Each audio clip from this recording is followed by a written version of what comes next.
గుండెల మీద చేసుకుని చెప్తున్నా, చెప్పమనండి, రిజ్యూ చేయమనండి, చూపించమనండి, ఇదిగో పలానా సర్వే నంబరు, పలానా భూమి, ఇంకో పలానా ఇలా ఉండేది, దీన్ని ఎలా మార్చేశారు లేకపోతే ఇలా చేశారని చెప్పమనండి. అలా ఒక నిజ నిర్ధారణ కమిటీ, దాని మీద విశాఖపట్నం భూముల మీద ఒక కమిటీ వేశారు తెలుగుదేశం పార్టీ. అలా ఒక రోజు తిరిగేసి ఇక్కడ ఏమీ లేదని చెప్పి తిరిగి వచ్చేసారు. ఎందుకు రుజువు చేయలేకపోయారు? ఈరోజు మేము last time special investigation team సిట్ని వేసాము, కమిటీని వచ్చినటువంటి రిపోర్ట్ని క్యాబినెట్లో పెట్టాము. దాదాపు 86 ఇష్యూస్ వచ్చినాయి. 86 ఇష్యూస్ మీద ఈ కేసెస్ ఇనిషియేట్ చేయమని చెప్పి క్యాబినెట్ నిర్ణయం తీసుకుంది. అవన్నీ జరుగుతూ ఉన్నాయి. అందులో దొరికినటువంటి వారందరినీ కూడా లోపల గారు అక్కడ అవినీతి ఏమీ జరగకపోతే మీరు నిజంగా మీరు అసలు చాలా నీతివంతమైన పాలనే అందించారు, ఎక్కడా భూ కబ్జాలకు పాల్పడలేదు అని అన్నప్పుడు విశాఖ జిల్లా వ్యాప్తంగా వైఎస్ఆర్ కాంగ్రెస్ పార్టీ ఎందుకు గడ్డు పరిస్థితులు ఎదుర్కొంటోంది?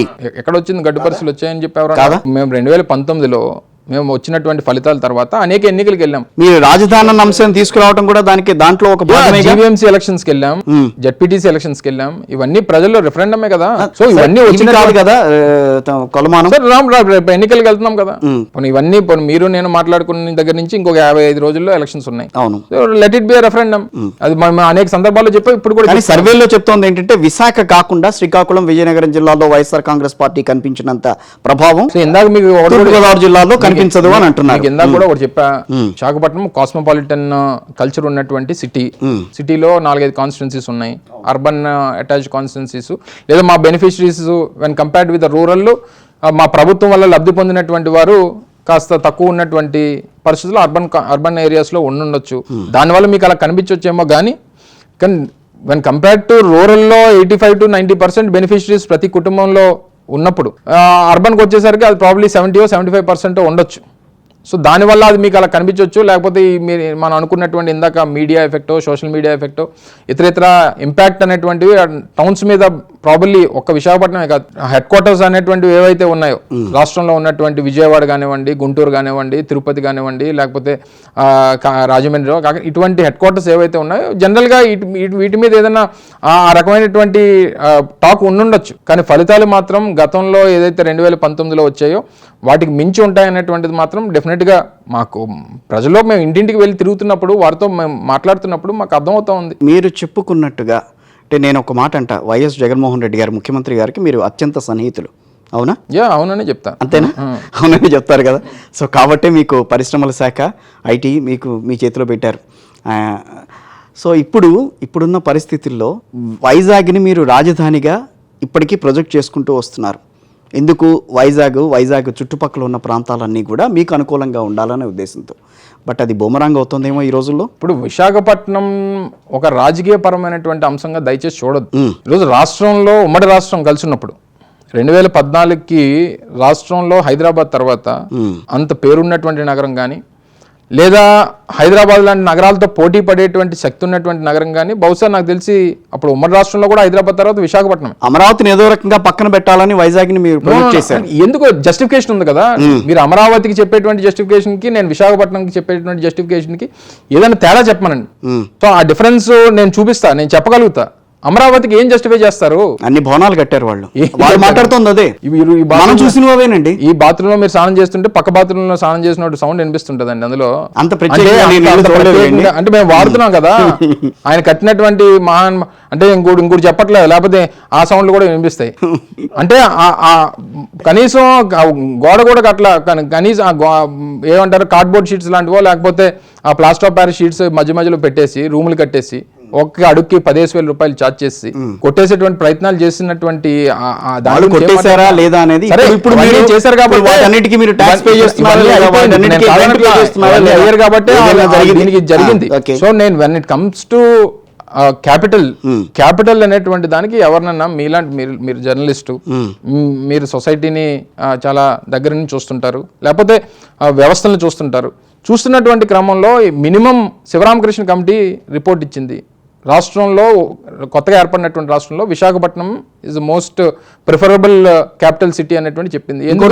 అమరావతి కాకపోతే దొనకొండలకు వెళ్ళండి అని చెప్పింది. ఆప్షన్స్ ఇచ్చింది కదా.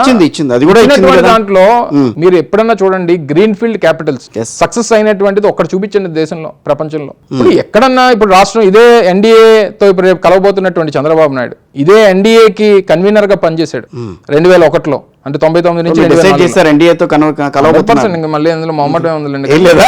ఓకే. 2001లో 3 రాష్ట్రాలు ఏర్పడ్డాయి వాజ్పేయి గారి నేతృత్వంలో. అవును. జార్ఖండ్, ఉత్తరాఖండ్ అండ్ ఛత్తీస్గఢ్. అవును. జార్ఖండ్కి రాంచీ క్యాపిటల్ ఆ రోజు జరిగింది, ఛత్తీస్గఢ్కి రాయ్పూర్, ఉత్తరాఖండ్కి డెహ్రాడూన్. ఓకే. డెహ్రాడూన్ మనకు పూర్వం నుంచి ఉత్తరప్రదేశ్లో కలిసి ఉన్నప్పటి నుంచి డెహ్రాడూన్ మేజర్ సిటీ కదా. అవును. మనకి పూర్వం నుంచి డెహ్రాడూన్ వింటున్నాం కదా. రాంచీ కూడా బీహార్లో ఉన్నప్పుడంతా కూడా రాంచీ అనేటువంటిది మనం ముందు నుంచి వింటున్నాం కదా. మరి ఆ రోజు కూడా కొత్త గ్రీన్ ఫీల్డ్ సిటీస్ ఏర్పాటు చేయాలని చెప్పి ఎందుకు ఈ మహానుభావుడు సెలవు ఇవ్వలేదు? ఆ రోజు అక్కడ ఎన్డీఏ కన్వీనర్గా కొత్తగా 30,000 ఎకరాలు తీసుకొని కొత్త క్యాపిటల్ కట్టండి ఎందుకు చెప్పలేదు?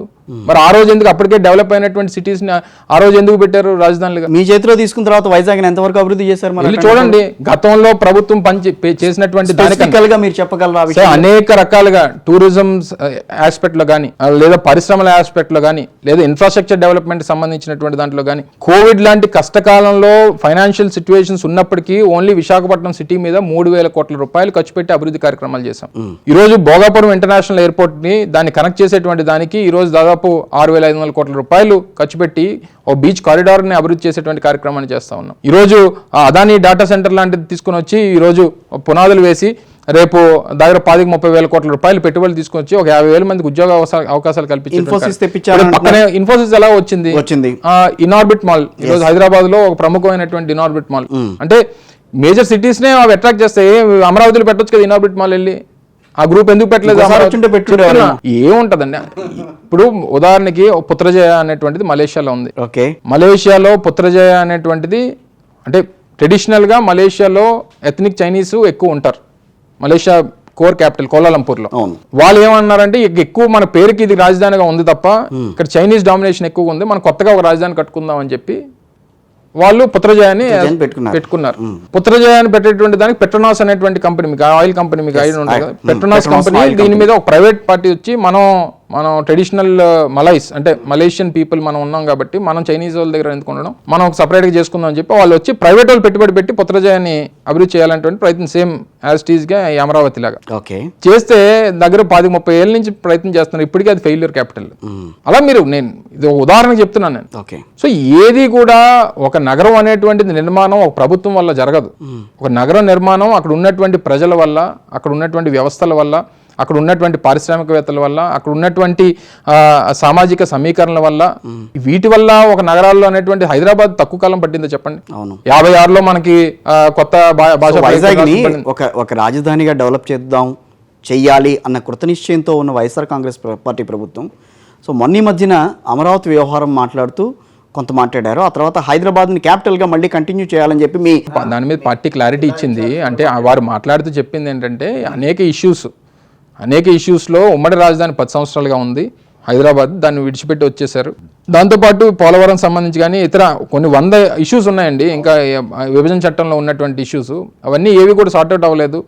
సో దాంతోపాటు తెలంగాణ ప్రభుత్వంతో సార్ట్అవుట్ చేసుకోవాల్సినటువంటి ఇష్యూస్ కూడా చాలా ఉన్నాయి. చాలా ప్రాపర్టీస్ విషయంలో కానీ కొన్ని, ఇప్పుడు ఉదాహరణకి మా ఏపీఐడిసి అనేటువంటిది మా ఇండస్ట్రియల్ డెవలప్మెంట్ కార్పొరేషన్ సంబంధించి కొన్ని ప్రాపర్టీస్ హైదరాబాద్లో ఉన్నాయి. ఇప్పుడు దాని మీద కేసు వేశారు వాళ్ళు తెలంగాణ ప్రభుత్వం. సో ఈ రకరకాలైనటువంటి ఇష్యూస్ అన్నీ కూడా ఉన్నాయి. ఈరోజు దాని ఉద్దేశంతో వారు మాట్లాడినటువంటి క్రమంలో ఏదన్నా అటువంటిది జరిగితే ఇంకా మనం ఈ ఇష్యూస్ అన్ని సార్ట్అవుట్ చేసుకునేటువంటి దానికి అవకాశం ఉంటుంది అనేటువంటి ఉద్దేశంతో వారు చెప్పారు. కానీ మళ్ళీ హైదరాబాద్ వస్తానని అంత ఫూలిష్గా ఎవరు మాట్లాడతారు చెప్పండి.